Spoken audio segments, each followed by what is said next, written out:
Okay, let's remember that there are 5 and there's only one emotion that's positive, which is joy. Now, we can go a lot of ways with this. We can take a spiritual direction with it. We can take a scientific direction. I'm just going to tell you what my thought is on this, and you do with it what you want. I think that joy is, in essence, the voice of God in our lives. Now, I think that that is the part of our emotional guidance system to tell us where the path is for us. I think the reason why we have that particular positive emotion, which is a warning system to say, pay attention, this is important, do more of this, pursue this. But joy is a very fragile and delicate emotion. And it's unlike the others, as many of you know, because it can be fleeting and at times it can be very hard to access.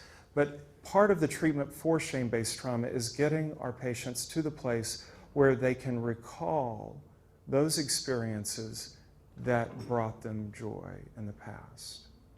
And then to begin to help them to cultivate experiences that bring more of that. I remember being at a dinner party, it was probably 2000, it was before 9/11, so it was late 1990s, 2000. It was again in Santa Fe. And it was a group of, there were a couple of therapists at the table and a couple of artists, and it was a dinner party that happened every week, and we'd get together and talk about art and whatever was happening. And someone came in and said that they had heard something and they wanted us to act out this little exercise. And so she said, imagine that you've died and you've gone to heaven. And St. Peter meets you there at the pearly gates and says, okay, here's what heaven is. You get to repeat one event in your life over and over and over again. What event would that be?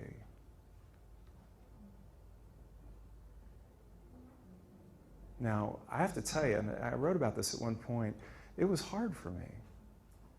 Not because there was such a plethora of joy experiences, but because I really had a hard time identifying an event in my life that I thought was that wonderful that I wanted to repeat it, quite honestly, over and over again.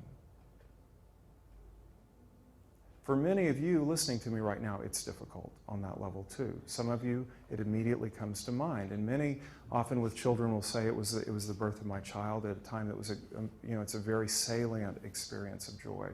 The reason I offer the exercise to you is because a lot of our work is about identifying those things that bring us joy and learning the skills to cultivate that. But as I said, joy is a very fragile emotion.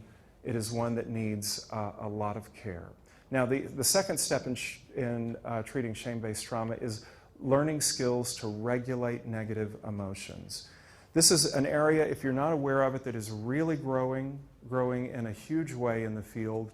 It's about emotion regulation and the understanding that negative emotions like sadness, fear, and anxiety really healthy people learn to regulate them. They innately have the skills or they have learned them, and those that haven't often struggle with them. Now, if any of you are wondering, am I denying the physiology? No. Clearly, some people are predisposed to experiencing certain emotions more than others. Certain people are more sensitive to their emotions than others. That's beginning to come out as well. So there's obviously a physiological aspect of it. But in general, when we look at psychotherapy, what we've come to understand is that for negative emotions, it's incredibly important to learn the skills to help regulate them so that you know you're feeling sad and what can you do to change that. So you're not denying it, you're not repressing it, you're not pushing it away, you're allowing that sadness to inform you, and then you do something different and you learn a skill for it. We'll talk more about that. All right, fostering self-generated mastery. Now, this is hugely important, and this is getting back to the self-efficacy. It is about working with our clients to, first of all, hear what their ideas and their passion and their joy is telling them, which is huge, and learning to be able to take an action and follow it and supporting them in doing that. Because where the healing happens here is not in the cheerleading, it's not in the therapy, it's not in your office. I know all of you are really great. It's not in our treatment centers. Where it happens is in their behavior.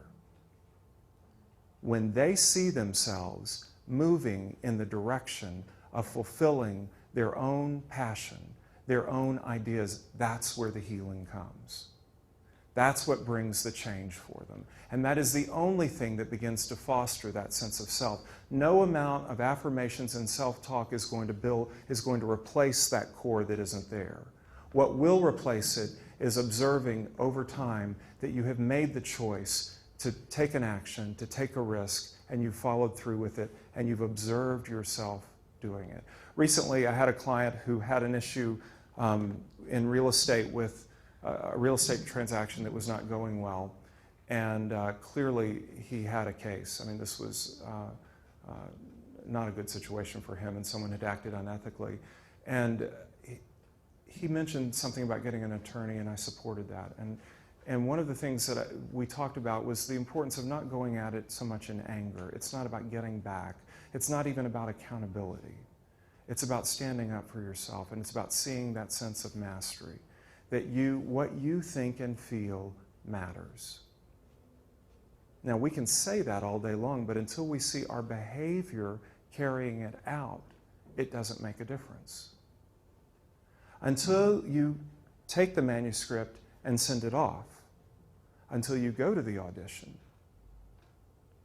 until you step on the stage, it doesn't make the difference. But that act alone does, because you see yourself acting toward your goals and your passion, and that begins to reinforce and build that part of self-validation that isn't there. Now, the emotion of joy comes from an authentic experience of validation where the participant is fully present and engaged in the moment. Think about it, and I'm going to ask some of you to share it for me really quickly. Think about an experience of joy that you had in recent history.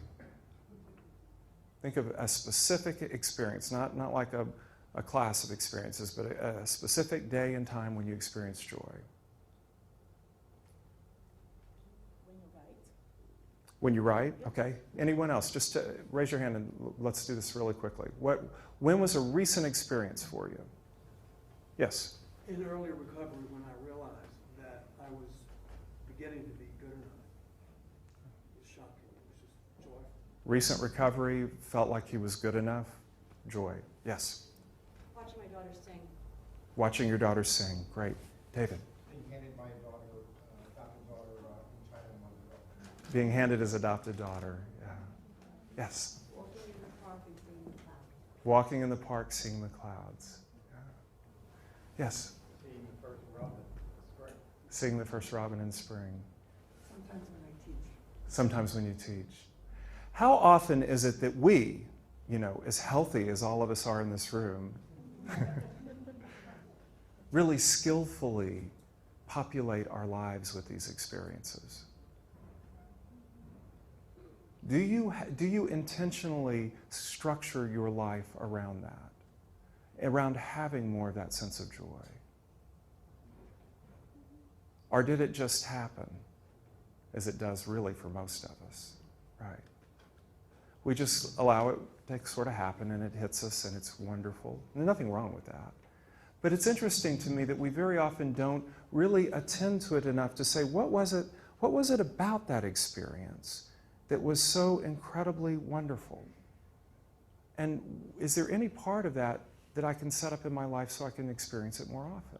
When I do family weekend at Michael's house, this is one of the things we do with the families, is because, boy, they've been through the mill. I mean, really. And the family members are so anxious and hurt and, hoping that there's not going to be a relapse and hoping that this treatment will do it. And you can just feel it in the room. And a lot of what I do is try to reconnect them in their relationships and get them back to remember an experience of joy that happened in the relationship, and what they can do within the context of that relationship to increase those experiences of joy. And what we find, and we found this over a long period of time, and many of you know it too, is that those who are struggling with an addiction often cannot recall an experience of joy outside of their addiction. That's profound. They haven't had it, they don't know it, and the idea that you could even experience joy without being drunk or high sounds stupid to them. They didn't even want to come into recovery because they thought it meant they had to give up joy. because it's that married in their minds, right? So really beginning to, in our practice and in our life, cultivate and ask our clients, what brings you joy? And what are you doing in your life to increase a space for more of that so that it can happen? In order to do that, we have to understand what the conditions of joy are. Now, moments of joy. We have to live as is rather than as if. We have to be present in the moment for ourselves, for who we are right now. We have to accept reality and be fully here if we're going to experience joy. A great example of this, and it always kind of makes me laugh when I see these shows on TV that are, is it Bridezilla? Or some of those that, I've just seen them in passing where there's so much emphasis put on having joy on this day and so much money, my gosh. It's incredible that's spent on this to try to make it happen, right? And it's all as if, rather than really being here, present in the moment for what is happening. It's all about the show rather than being present. One of the conditions of joy is learning to be here and be now. Be present right here, right now. Deep validation, as David shared, I think anyone with a new child, that's such incredibly deep level of validation that everything that you've done in your life to this point is worthwhile now because this creature has come into your life, this person, this human being. Incredibly deep validation. Now that level of deep validation isn't necessary for every experience of joy, but I will tell you that we do need to have an element of validation present, whether it be self-validation or validation from those around us or a combination of it. If you think about, you mentioned writing. When we experience joy in writing, it's when we validate ourselves for what we've written, right? And we feel like this is good. This sounds good. I am proud of this. This makes me feel good. And we're right there with the writing in that moment, and we feel good about it, and we can self-validate. Now, in here is the devil. Because if you can't self-validate, how are you going to experience joy? It's not possible. It's very difficult, if possible at all. So you're doing a dance as a therapist to begin to teach them how to self-validate so that they can begin to experience joy, so that they can begin to build the experience that build that sense of authentic self.